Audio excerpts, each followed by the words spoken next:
ही बघा मॅम, ही ना आमची 3000 रुपयाची प्रीमियम स्कीम आहे. त्यामध्ये तुम्ही 3000 रुपये मंथली लावलात ना तर तुम्हाला पुढच्या 20-25 वर्षात ना निव्वळ नफा 15 लाख रुपये निव्वळ भेटतील असे.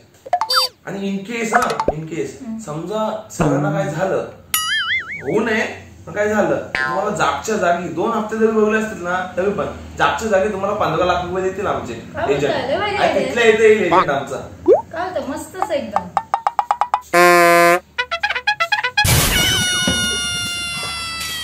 ही बघा लय भारी स्कीम आहे. 20 वर्षांनी डायरेक्ट आपल्याला 15 लाख रुपये भेटणार. बघा जरा. हा काय, येऊन टाक ना मग. समजा आपण 2 हप्ते जरी भरले, तुम्हाला काही झालं तरी मला 15 लाख रुपये भेटणार. हा काय, मग कधी जाताय? कुठं? पाणी गरम करत ठेवलंय, आंघोळीला कधी जाताय? ऐसा तो कोई और दूजा है जना